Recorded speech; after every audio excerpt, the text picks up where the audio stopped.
Hello, chismoso murderinos, and welcome back to Bay Area Housewife of True Crime, where I like to tell the stories of the real cucuys and lloronas of the world. I'm Audrey, former paralegal, current stay-at-home mom, lifelong lover of true crime.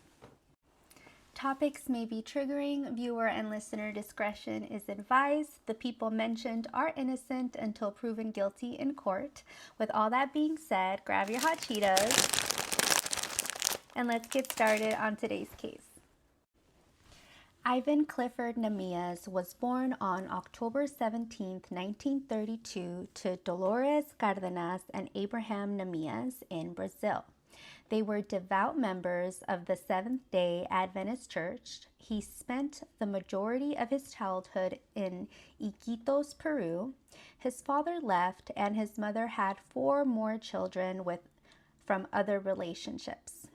At 19, he left Peru and attended Andrews University, a Seventh-day Adventist institution in Berrien Springs, Michigan. He finished his undergraduate studies at Southern Missionary College, another SDA school in Collegedale, Tennessee, where he graduated with a degree in chemistry in 1956.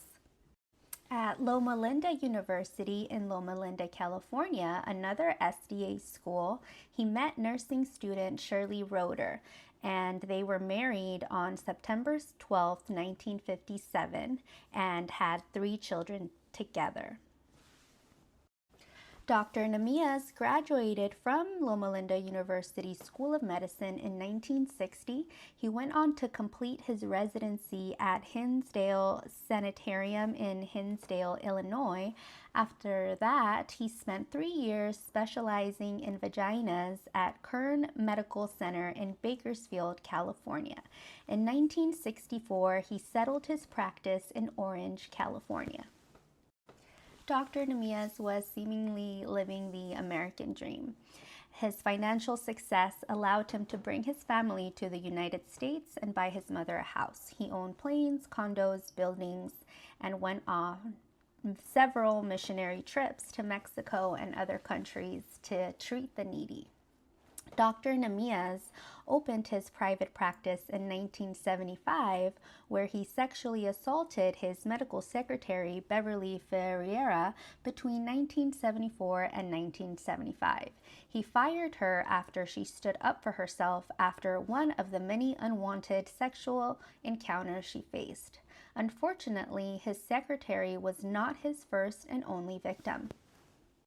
His sister, Yomi Perry, then 40 years old, in March 22 of 1992, an Orange County Register article provided that she was humiliated by her brother, who was 19 years older than her. She said, and I quote, "I was the babysitter, I was the maid, I was the whore," end quote. Her brother, George Montoya, told the press that he was not sure his sister was telling the truth. Even her own mother, Dolores Cardenas, called her, and I quote, "a poor, crazy girl," unquote. When this real-life cucuy suspected he may have gotten his sister pregnant, he would scrape her uterus clean without any anesthesia or medication. She says that this procedure in the medical world is called a D&C, performed on her about 10 times per year.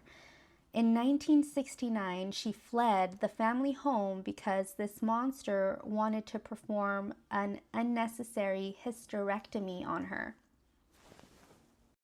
In 1982, a patient reported Dr. Namihas masturbated her during an exam. He told the medical board that his patient, and I quote, "misunderstood the procedure," unquote, which is very much giving, "oh, I'm sorry, my lady brain cells couldn't compute what you were saying." What a tool. I guess patients kept misunderstanding procedures because he would receive that exact complaint by another patient in 1998. And then again and again and again in December of 1991, the Medical Board of California filed a complaint against Ivan Clifford Namihas per the 4 female patients who had come forward with sexual assault complaints. 26-year-old Delia Hernandez had worked as an office manager for Namihas from March 1991 through February of 1992. She filed a lawsuit against him with the Orange County Superior Court alleging employment discrimination, sexual battery, wrongful termination, and intentional infliction of emotional distress. By March of 1992, the number of victims was at 24. An Orange County judge suspended his medical license and he left his practice in Tustin, California, as you can see here with a bag over his head, and fled to Las Vegas, Nevada. By April of 1992, a former patient and victim filed a claim against him, and so did his sister and a former employee. The then district attorney, Mike Capizzi, announced that he did not pursue criminal charges against Dr. Namihas because the accusations were, and I quote, too old and there is insufficient evidence, end quote. In 1992, an administrative judge with the California Medical Board found Ivan Clifford Namihas guilty of 68 of the 161 sexual assault allegations and recommended his medical license be revoked. Namihas was a no-show at the hearing. By 1992, the Medical Board of California had received 161 complaints of sexual assault against Dr. Namihas, making it the largest sexual misconduct investigation of a doctor in California history. By July of 1992, the California Medical Board took away Dr. Namihas' medical license and alerted other states to do the same. The coward also failed to show up to this hearing as well. Also in 1985, he settled a paternity suit with the former patient and victim, Sue Bowers, with whom he had fathered 10-year-old twin girls. In 1988, he started dating a nurse who ended up working for him. They lived together for about 9 months. Jeanette J. became pregnant and he performed an after-hours abortion without the necessary staff or equipment. The relationship ended in May of 1989 and she left to join the Air Force to also escape him.